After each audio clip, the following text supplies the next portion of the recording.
Welcome to Wisconsin DNR's Wild Wisconsin Off the Record podcast. Information straight from the source. Welcome back to another episode of Wild Wisconsin Off the Record. I'm your host, DNR's Digital Communications Section Chief, Katie Grant.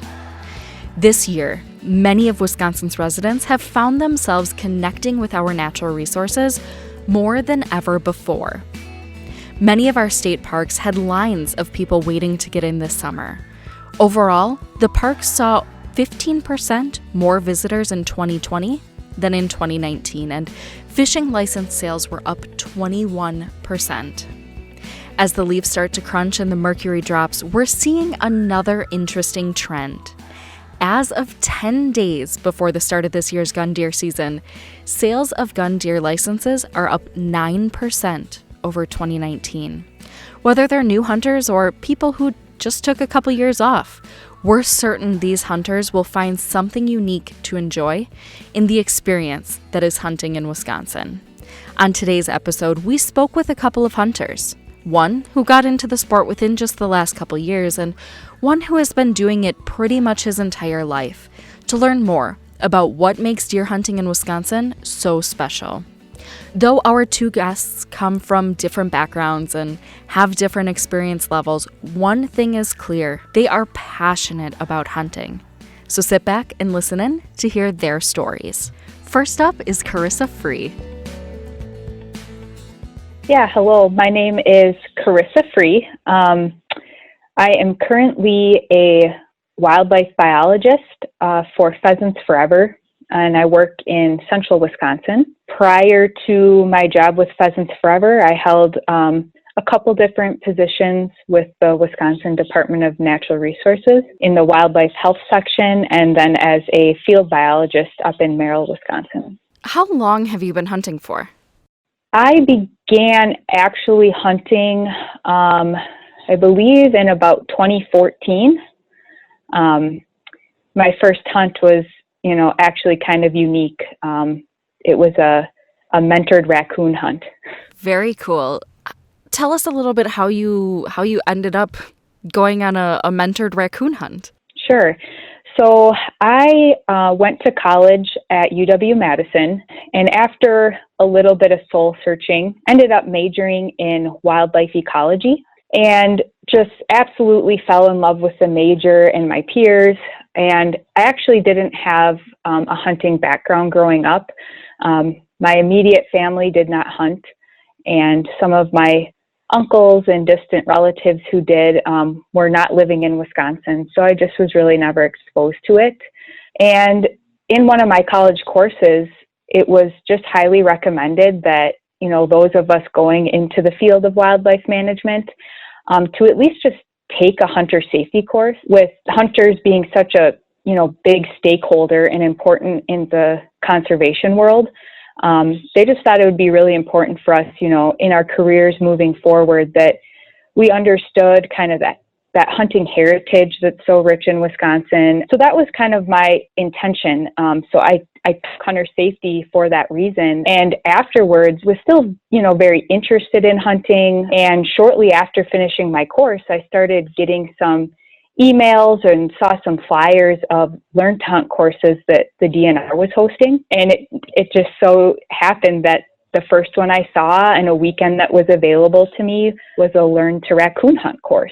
So that was super fun. It was a weekend course where we just learned about the management of hunting in general, and particularly hunting with hounds, raccoon hunting.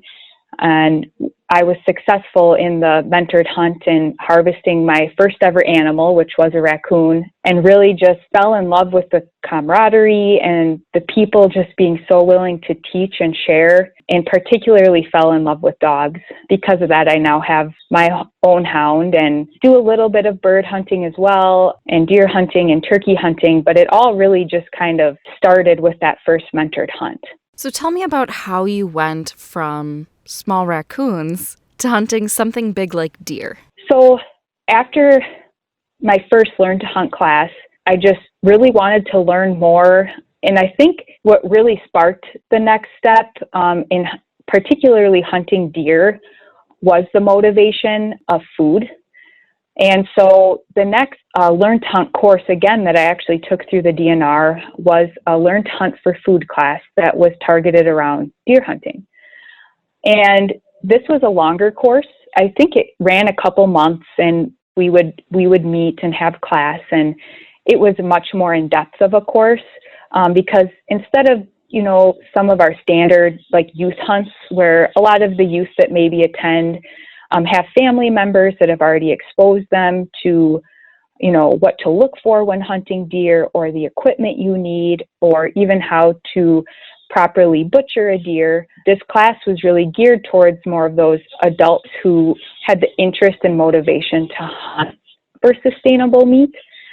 And so the class, went into all those details and talked about firearms and firearm handling. And we had days that we got to go in the field together and basically scout for good deer hunting spots. And the teachers of that course, taught us what to look for, what sign to look for. We had a course on butchering the deer so that we would ultimately be self-sufficient in doing that once we completed the course. Like many of the Learn to Hunt classes, they culminate in a mentored hunt. And I was fortunate enough to get paired with a mentor who's actually a DMAP cooperator, so the Deer Management Assistance Program. He's a cooperator in that program, and I was paired up with him. And on a September afternoon, I harvested my first deer at his property. Tell me a little bit about what it was like to actually be successful in that, and what did it mean to you to be successful? It's really difficult to pinpoint what it means, and I think that that's something that I value so much about hunting is the fact that it is such a unique experience person to person.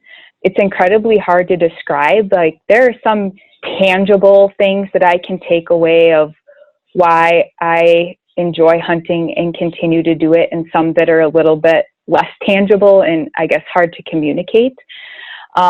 But I do recall on my first deer hunt, it was incredibly overwhelming. At first, it was this feeling of, oh, what did I do? I absolutely love wildlife. I'm fascinated with wildlife. And so there's that, moment of almost shock when you are responsible for taking a life. And so that lasted, for the first half an hour or so, but that quickly changed, and it quickly changed because of the support and camaraderie back at camp. And so ultimately what it meant to me is I felt incredibly self-sufficient. Like, I had just been through a course and was able to retrieve that animal and get it back and butcher it and package it and, eat that meat over the following year. There was just, the self-sufficiency of doing that on your own and knowing that I was eating sustainable local foods. Yeah, for sure. Would you say that for you, it's that self-sufficiency, that food aspect that keeps you coming back, or is there something else that keeps you coming back to hunting year after year? It definitely originated with hunting for food, and that is one main reason that keeps me coming back. But it's kind of evolved since then. Since hunting and this first mentored hunt back in 2014, I have continued to deer hunt on my own now, or with family and friends assisting me. It has evolved in the motivations that keep me coming back year to year. And some of those that I've seen are how quickly I'm able, it wasn't that long ago that I was the student and I was the one learning. And in the few short years that I've been hunting, I've already found myself in scenarios to help new hunters around me, or even longtime hunters. And so something that actually comes to mind that is such a motivation for me is just assisting others and seeing other people's joy from harvesting a deer. Actually, just last week, a close friend of ours harvested his first deer ever. And so it was really fun to help him track and be there and help him, learn how to field dress that deer. And I got to assist in that, even though it wasn't that long ago that I was a student myself. But again, I would say one of the biggest motivations keeps looping back to that community aspect. And so our friend came and we helped him butcher the deer and helped him package it and told him the different cuts of meat and gave him some ideas on recipes. And he just told me that this past weekend he made a venison roast for his family and had his entire family over for a meal, which is something that he has never done before. And so it was just kind of such a joy to live through other people's successes as well. So that community aspect is big in terms of the motivations that keep me coming back year to year.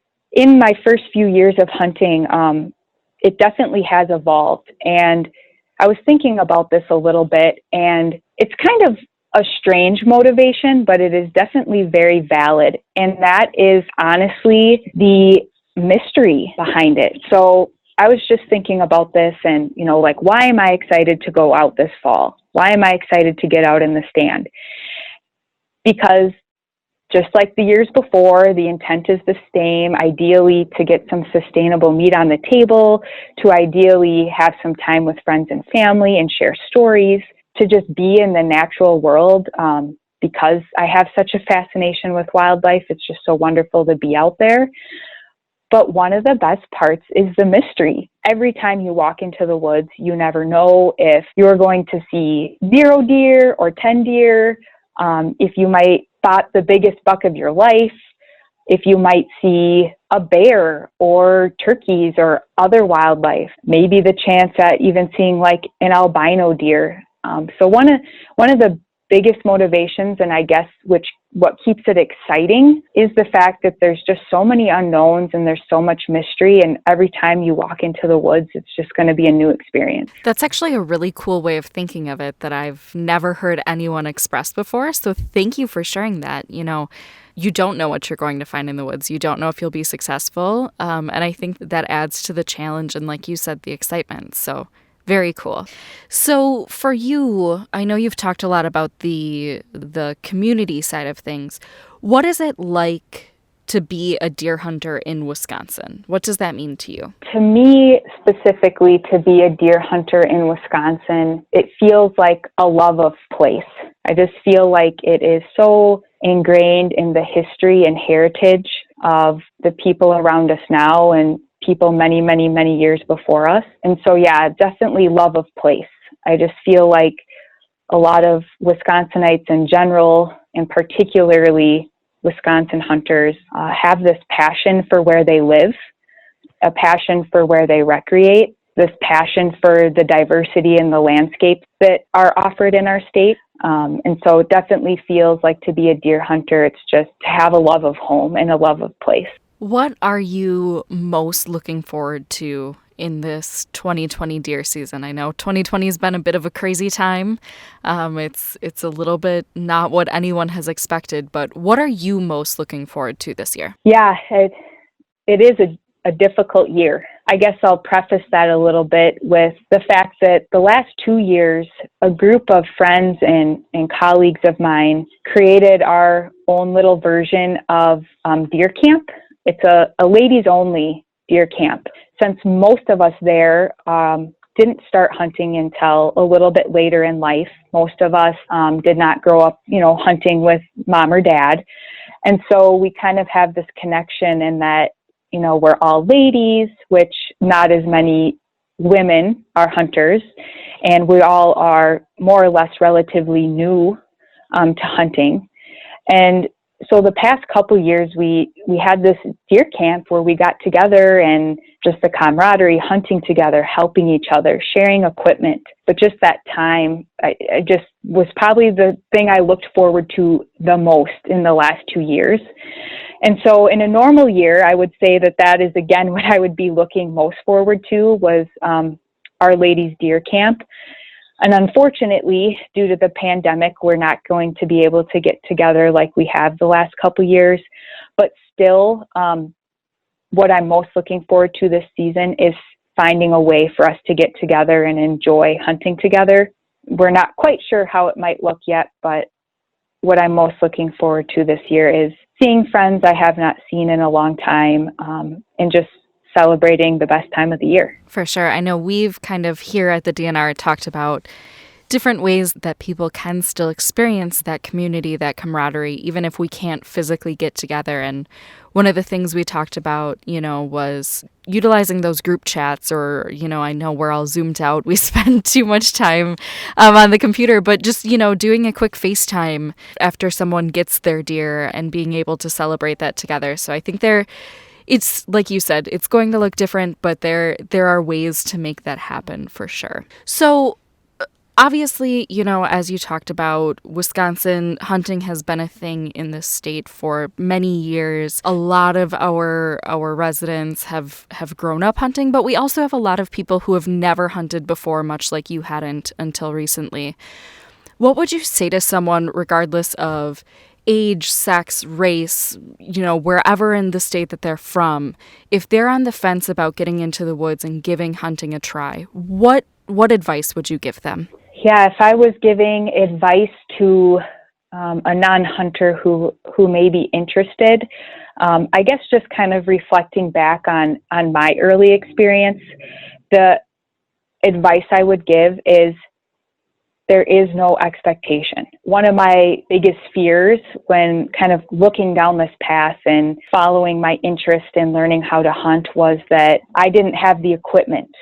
I had never handled a gun. I didn't know how to field dress a deer. And so I guess the advice I would give is that there is no expectation and there is no right way. I learned very quickly that in an old pair of Goodwill jeans and a hand-me-down orange coat from a mentor is all you need. I've been very fortunate, and I would want other people out there to know who may be interested that there are lots of people willing to help. Our biggest challenge is connecting the right mentors with mentees. Like, how do we find people who are close, located or live near each other that we can make it work?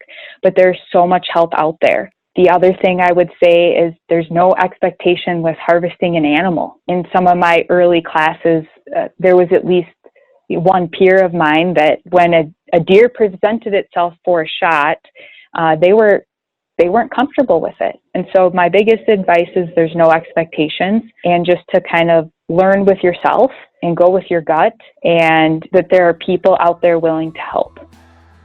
Thanks, Carissa. We can't wait to hear how your deer season goes. Next up is a conversation with Jim Wipperfurth, someone who has been hunting almost as long as he can remember. He's also spent a good chunk of his time mentoring others through their first hunts. Take it away, Jim. All right, so I am actually a retired DNR wildlife technician. I retired from there 4 years ago. I'm a hunter safety instructor. Also have taught the DNRs learn to hunt turkey and learn to hunt deer classes. And avid hunter, I've hunted pretty much all my life. Hunt, fish, trap, all the outdoor stuff. Fantastic.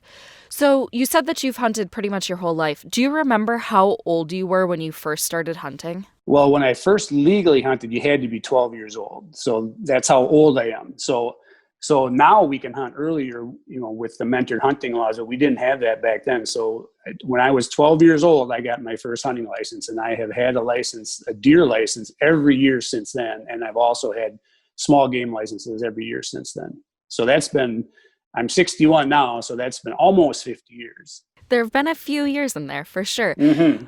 Was it deer that you went hunting for first, or was there something else?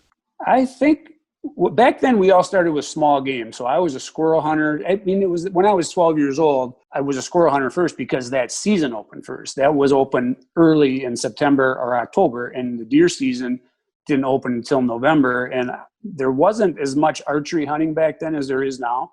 And my dad was not a bow hunter, so I never bow hunted until I was at least, I think I was 17 or 18. So it was a few years until I was a bow hunter. So was this something, where you wanted to do it for a specific reason, or were you interested in it because it was what your family had done? Or tell me a little bit about how you got started. Yeah, for sure. My dad was a big hunter and still hunts. He's 86 and doesn't get around to hunt as much as he used to, but he still likes to get out. So that's what we did. All my cousins, all my uncles, that was the big thing. We hunted when there was no computer games, no video games, There was 3 stations on TV. So our entertainment was to go out and hunt. So that's how I learned to hunt. For sure.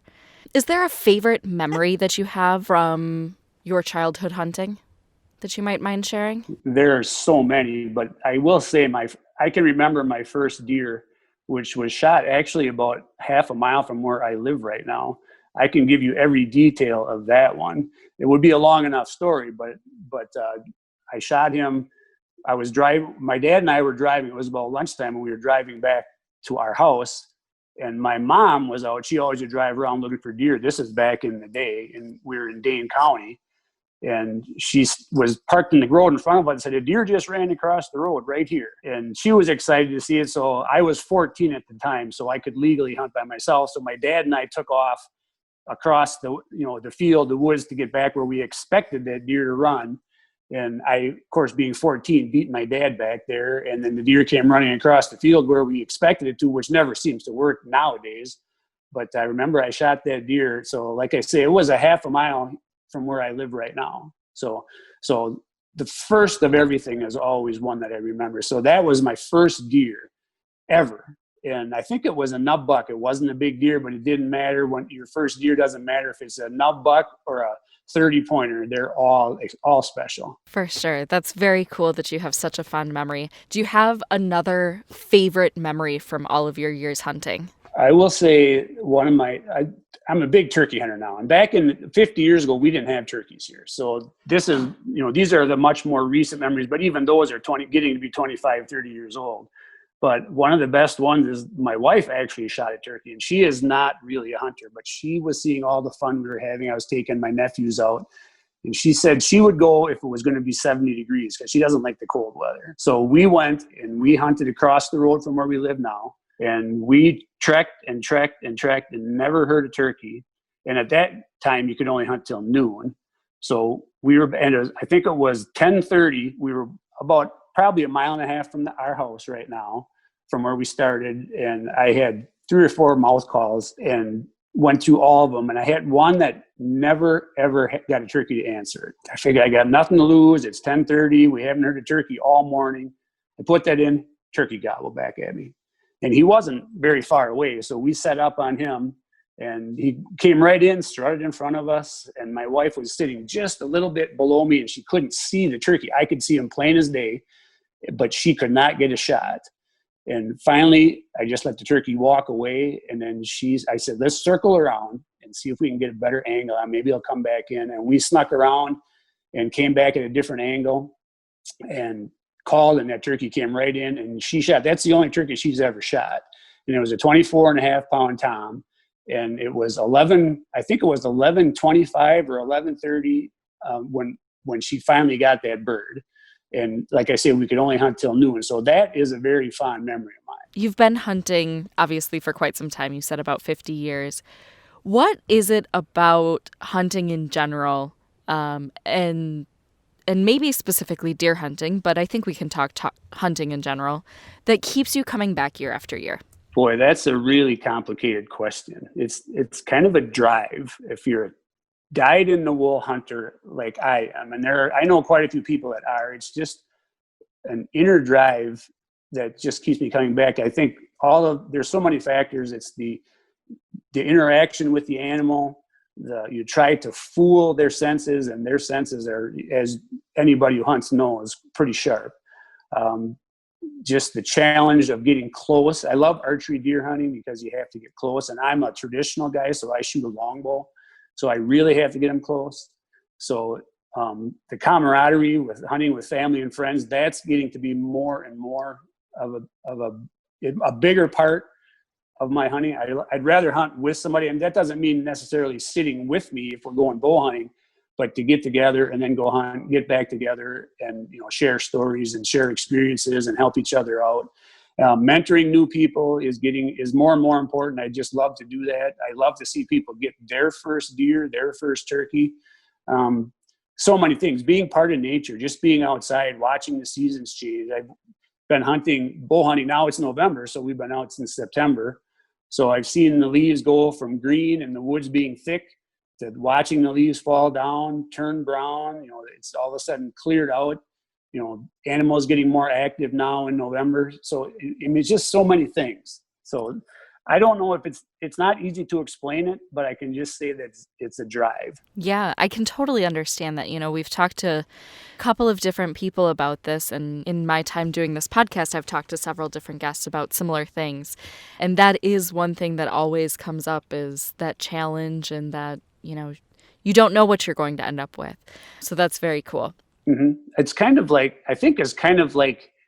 Las Vegas gambling, because you put a little more in and put a little more in, and sometimes it works. Most of the time it doesn't. But when you do get the big payoff, which for a hunter would be, getting, a big buck, or even any buck, or compared to being Vegas, hitting the big payoff. When it finally happens, it just seems to make everything you've done worthwhile. That is a perfect analogy for it. What is it like to be a deer hunter in Wisconsin? What is it like? That is a very difficult question. So for me, I don't know what people do in November if they're not deer hunting. To be a deer hunter in Wisconsin is a privilege. For one, we have such a great deer population, a great tradition in Wisconsin, that I guess I have a hard time coming up with what it's like to be a deer hunter, because that's just who I am. And, it's not a hobby. It's just something that I am. It's part of me. So for me, it's just exciting. I know you mentioned that mentoring is something you've done a lot of, and something that you're pretty passionate about. What would you say to someone, whether they, come from a background where they've grown up with family hunting, or maybe they've never known anyone who's hunted before in their lives? What would you say to them if they're maybe on the fence and thinking about getting in the woods this season? Anyone who's on the fence, if you can find a way to hunt, and the way to hunt is to find a mentor, find someone that will take you out. And that can be difficult. You might have to search around, and maybe you don't know anybody that hunts, but the thing to do is find out who the hunter safety instructors are in your area and give them a call. And they may not be able to do it themselves, but they may have some suggestions for you. That is one of the hard parts of the COVID, because we have not been able to do our learn to hunt classes. And we see it every year. People come in that want to learn to deer hunt. We see their enthusiasm, and, they look at deer hunting a little bit differently. A lot of that is more the food aspect, but once they get involved and see the excitement part of it and just the pure fun of it, they're hooked. So the hardest part of becoming a new deer hunter is that first step. And a lot of that is just having a mentor to show you those steps, finding a place to go. So if you think you want to go, right now, start asking around, find somebody that'll take you hunting. And even if they say, I'll take you along, but you can't bring a gun, go along. And that's one way to at least get a foot in the door. See if you enjoy it. I guess, try your best. Anybody that wants to hunt should try it. You've been listening to Wild Wisconsin, a podcast brought to you by the Wisconsin DNR.